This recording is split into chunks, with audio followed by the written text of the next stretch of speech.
রাসূলের আদর্শ শুধু বড়রাই গ্রহণ করছে তা না, ছোট ছোট বাচ্চারা যাদের বয়স 7 বছর 8 বছর 9 বছর, এদেরও রাসূলের যে ভালোবাসা কল্পনাও করা যায় না, কল্পনাও করা যায় না যে তারা কি পরিমাণ রাসূলকে ভালোবাসতো।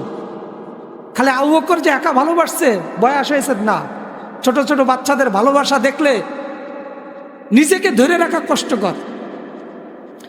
আল্লাহর নবীর সাহাবী, ছোট্ট সাহাবী হযরত তালহা রাদিয়াল্লাহু তাআলা আনহু, মাত্র 9 বছর বয়স।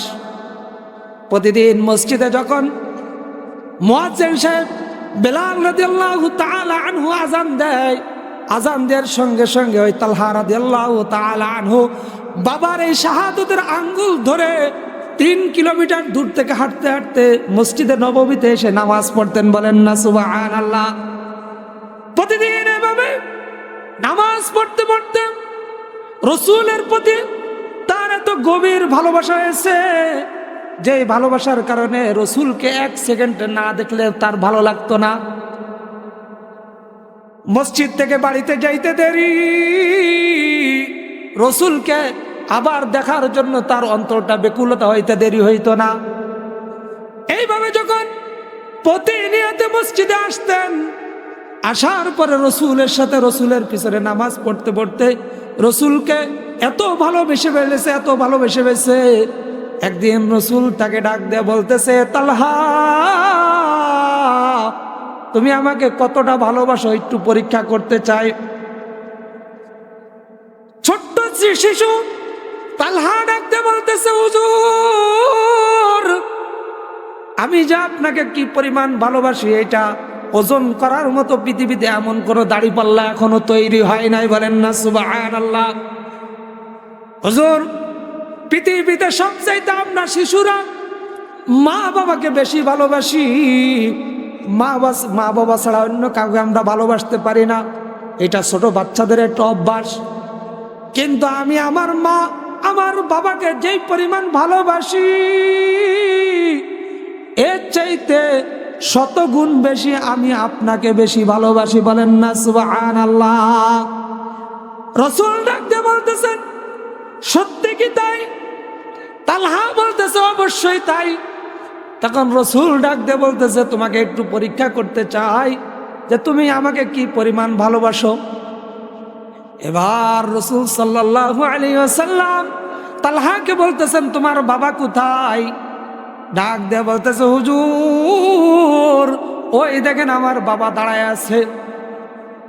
রাসূল ডাক দিয়ে বলতেছে, তোমার বাবা এখানে দাঁড়ায় আছে, আমি আজকে তোমার কাছে ভালোবাসার পরীক্ষা নেব যে তুমি আমাকে বেশি ভালোবাসো নাকি তুমি তোমার বাবাকে বেশি ভালোবাসো, এটা আমি একটু পরীক্ষা নেব।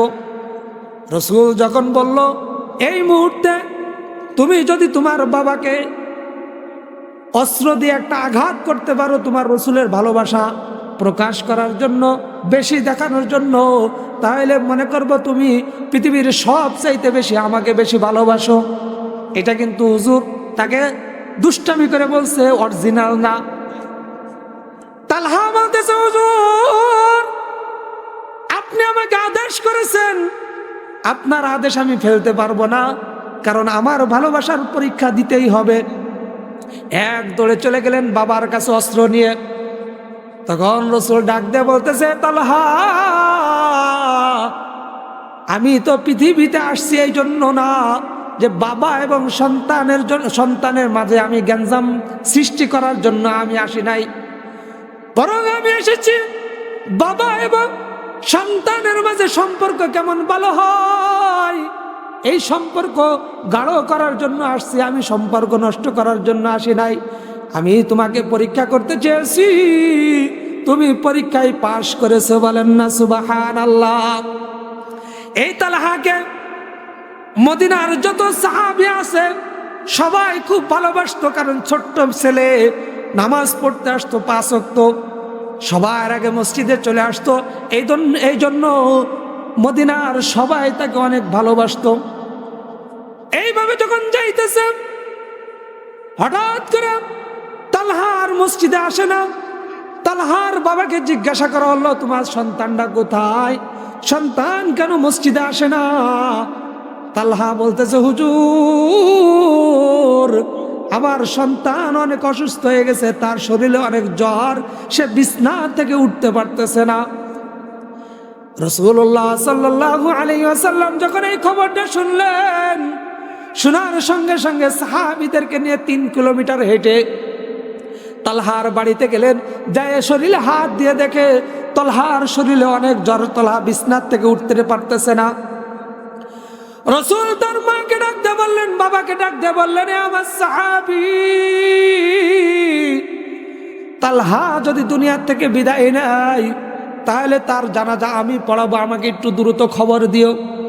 কানে কানে যখন এই কথাটা বলল, তখন তালহা মার কাছে বাবার কাছে জিজ্ঞাসা করে, আমার নবী তোমাদের কাছে কি বলেছে একটু বলো। তখন তালহার মা বাবা ডাক দিয়ে বলতেছে, এ কলিজার টুকরা সন্তান, হুজুর বলছে তোমার মৃত্যু হইলে তোমার জানাজার খবর হুজুরকে দেওয়ার জন্য হুজুর এসে তোমার জানাজা পড়াবে। তখন তালহা ডাক দিয়ে বলতেছে, বুঝে ফেলেছি আমি আর দুনিয়াতে থাকবো না, কারণ যেহেতু আমার জানাজার কথা নবী বলেছে, তাইলে মনে হয় আমি অতি দ্রুত এই দুনিয়ার থেকে বিদায় নেব। আল্লাহ রসুল এই কথা বলে দুনিয়ার থেকে, এই কথা বলে তাদের বাড়ির থেকে ফেরত এসে মদিনায় চলে আসলেন। এইদিকে তালহা কিছুদিন পরে অনেক অসুস্থতা হওয়ার কারণে দুনিয়ার থেকে বিদায় নিল। বিদায় নেওয়ার কারণে এর আগে তালহা ডাক দিয়ে বলতেছে তার বাবাকে, আমার মৃত্যুর খবরটা রসুলকে বলবেন না, কারণ সেই দূর থেকে আমার নবী যদি এসে আমার জানাজা পড়াইতে যায় তাহলে রসুলের কষ্ট হয়ে যাবে। এই কথা বলে গেছে। এই কথা বলার কারণে রসুলকে না জানায়া জানাজা পড়াইয়া দাপন করে দিয়েছে। এরপরে যখন রসুলের কাছে খবর গেল, খবর সার সঙ্গে সঙ্গে রসুল কেঁদে দিলেন, চোখ দিয়ে পানি পড়ে গেল, ডাক দিয়ে বলতেছে, আমি তোমাকে বলেছিলাম আমার তালহা যদি মারা যায় আমাকে খবর বলবা, আমি একটু তার জানাজা পড়বো। তখন বাবা ডাক দিয়ে বলতেছে, হুজুর সন্তান তো আপনাকে খবর দিতে নিষেধ করেছে এবং এই কথাও বলেছে 3 কিলোমিটার আমার নবী এসে আমাকে জানাজা পড়াবে, দাফন দিবে। আসার পথে অনেক বেঈমান কাফেরের বাড়ি আছে, তারা তো আমার রসুলকে যদি মেরে ফেলে আর আমার রসুলের যদি কষ্ট হয়, হাসরের ময়দানে মালিক যদি আমাকে ডাক দিয়ে বলে, আরে তালহা তোমার কারণে আমার রসুলের উপর বেঈমান কাফেররা আঘাত করেছে, আমি তো আমার আল্লাহর কাছে প্রশ্ন উত্তর দিতে পারবো না, এই জন্য আপনি আমার নবীকে এই খবরটা বলবেন না। বলেন না সুবহানাল্লাহ। ছোট্ট একটা জিপুত কি বুদ্ধি নিয়ে চলতেছে, চিন্তা করেন। রসুলের কষ্ট হবে এমন কোন কাজ করতে নিষেধ করছে। আমার জানাজা পড়তে আসবে, আসার পথে অনেক ইহুদি খ্রিস্টানদের কি আছে, বাড়ি আছে, তারা যদি আমার রসুলকে আক্রমণ করে, ছোট্ট 9 বছর, তার উপর নামাজই ফরজ হয় নাই, আর আমি আপনি রসুলকে প্রতি সেকেন্ডে সেকেন্ডে এমন আঘাত করতেছি, এমন আঘাত করতেছি, আমি আপনি এগুলো কিছুই মনে করি না।